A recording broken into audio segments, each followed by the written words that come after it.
Hello friends, welcome to our channel MCQ धमाका। और जैसे कि मैं आपके लिए इंग्लिश में एंटोनिम्स, सिनोनिम्स या ईडियम्स लेकर आता रहता हूँ, उसी को आगे बढ़ाते हुए आज मैं आपके लिए कुछ ईडियम्स लाया हूँ जो कि काफ़ी इंपॉर्टेंट हैं आपके एग्ज़ाम्स के लिए, पर्सपेक्टिव पॉइंट ऑफ व्यू से, उसके नज़रिए से। तो बिना टाइम वेस्ट किए हुए चलते हैं हम लोग अपने पहले ईडियम की तरफ। तो a penny saved is a penny earned, ये हमारा प्रोवर्ब है। इसकी मीनिंग है कि by not spending money you are saving money. देखिए, पैसा कमाने के दो तरीके होते हैं लाइफ में, या तो आप खूब कमाइए या तो आप उतना कमाइए, लेकिन फिर उसको जुडिशली या फिर काफ़ी दिमाग से और सही जगह खर्च करिए। मतलब अननेसेसरी खर्चे नहीं होने चाहिए, तो वो कमाने जैसा ही है। जैसे मान लीजिए आप 200 रुपये कमाते हैं, एग्जाम्पल दे रहा हूँ, महीने में आप खर्चा करते हो 190 रुपीज़, आपके पास बचते हैं 10 रुपये। ठीक, अब कोई आदमी कमाता है 200 रुपये और वो खर्चा करता है सब मिला के 120 रुपये। लाइफ इसकी भी अच्छी चल रही है, लाइफ इसकी वजह चल रही है, लेकिन 80 रुपये इसके कहीं दुख सुख में कहीं काम आ सकता है, जो कि उससे ज़्यादा बचा हुआ है। तो ऐसा नहीं कि जो ज़्यादा कमाता है वही खुश रहता है, लेकिन अगर दिमाग से कम भी कमा रहे हैं और उसको अच्छे से यूज़ कर रहे हैं for the good purpose, for the अच्छे पर्पज़ के लिए, कि काम भी चल जाए, तो वो आपके लिए ज़्यादा अच्छा है। वही है, a penny saved is a penny earned.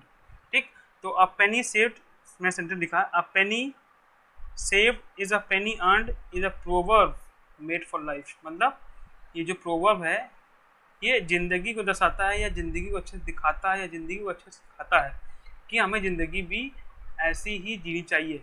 ठीक, या इसी को ध्यान में रख के ये चाहिए कि भैया उतनी ही, क्या कहते हैं, कि टांग पसारो जितनी अपनी चादर हो। ठीक, चलते हैं आगे।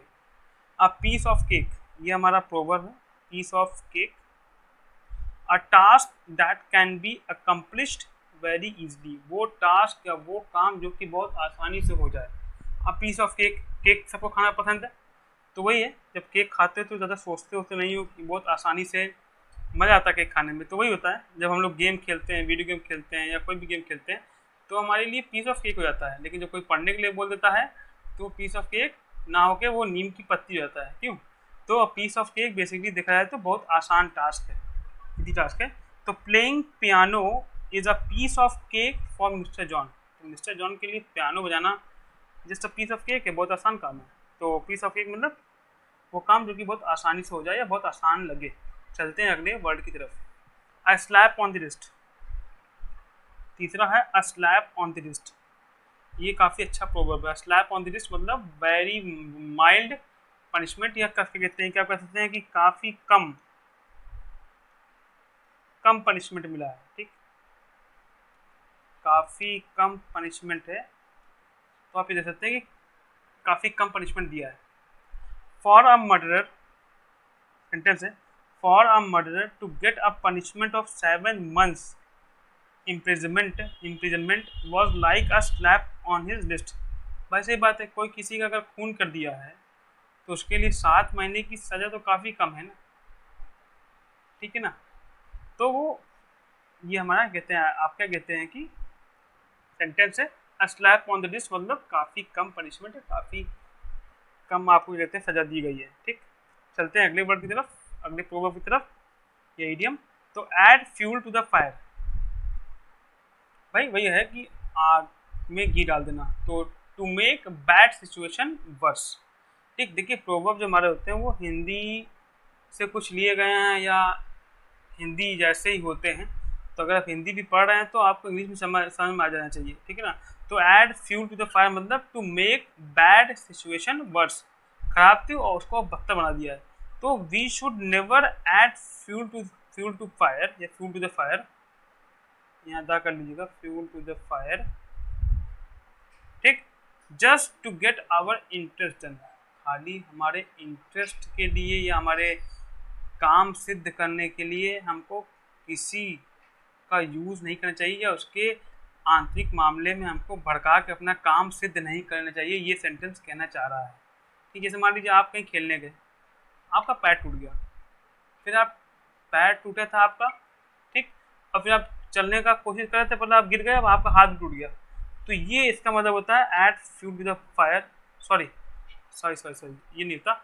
इसका मतलब आप देख सकते हैं कि मतलब कि कहते हैं कि कुछ पहले से खराब है और कोई तीसरा आदमी या चौथा आदमी आके उसको और खराब करने लगे, ठीक, just to fulfil his own interest. ठीक, तो add fuel with the fire ही होता है, मतलब भड़काना या किसी को उसके रास्ते से या उसके अच्छे रास्ते से भटका के गलत रास्ते पे ले जाना। ठीक, तो ये था इसका मीनिंग। चलते हैं बाइट योर टंग। फिफ्थ है bite your tongue to avoid talking, मतलब नहीं था कि अपनी जीभ दबा लो, अपनी जीभ को दांतों से दबा लो ताकि तुम कुछ बोल ना पाओ। टू अवॉइड टॉकिंग, बात ही मत करो, बाइट योर टंग। इससे आपका नहीं बनता भाई बात मत करो, तो आप क्या बोलोगे उसको मुहावरा, बाइट योर टंग, इससे बात ही मत करो। ठीक, we must bite our tongues when talking with fools, मतलब किसी मूर्ख से जब हम बात कर रहे हैं तो उससे ज़्यादा बात ना करें, उसकी बात सुन ले लेकिन उसको समझाने की समझ में आने नहीं वाला है। तो we must bite our tongues when talking with fools. तो ये रहे हमारे 5 प्रोवर्ब। अब चलते हैं एक जो हमने पिछली बार दिया था आपको, एक प्रोवर्ब जो आप शायद देखा होगा।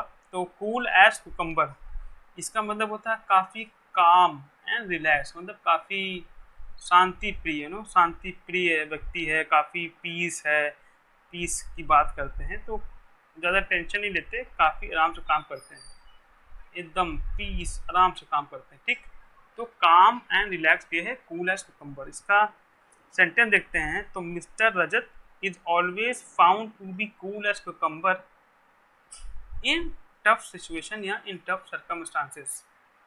तो कठिन से कठिन परिस्थितियों में भी मिस्टर रजत जो हैं वो शांति प्रिय रहते हैं, शांत दिमाग से रहते हैं और अच्छे सोच पाते हैं, तभी वो टफ सिचुएशन से आगे निकल पाते हैं। यह है कूल एज कुकम्बर का जो हमने आपको पिछली बार होमवर्क दिया था। अब इस बार का होमवर्क क्या है आपका कि blood is thicker than water, ये आपको फाइंड आउट करना है कि इसका मतलब क्या है। तो चलते हैं अपने एक बार रिवाइज कर लेते हैं। तो अब penny saved is penny earn, basically ये है कि अगर कम खर्चा करोगे, by not spending money you are saving money, अगर उसको अच्छे से कम, बाय नॉट स्पेंडिंग मनी मतलब इसका मतलब ये नहीं कि पैसा नहीं खर्च करना है, मतलब कम पैसा खर्च करोगे, सही जगह पैसा खर्च करोगे, कम अपना काम में कम पैसे में काम चला लोगे तो तुम ज़्यादा पैसे सेव कर लोगे rather than कमाने के। ठीक, तो अब पीस ऑफ केक, ये बहुत ही a task that can be easily accomplish very easily, तो मतलब जो काम काफ़ी आसानी से हो जाए, ये है। A slap on the wrist, मतलब काफ़ी कम पनिशमेंट, काफ़ी कम सजा। Add fuel to the fire, मतलब कोई सिचुएशन खराब है उसको और ख़राब कर देना। ठीक, बाय टू टंग, मतलब बात मत करना, एकदम शांत रहना। और कूल एज कुकम्बर, मतलब बताया है काम एंड रिलैक्स, काफ़ी शांति प्रिय व्यक्ति। ठीक, शांति प्रिय व्यक्ति। और एक आपको फाइंड करना है blood is thicker than water. उम्मीद करता हूँ आपको पसंद आया होगा। तब तक के लिए टेक केयर एंड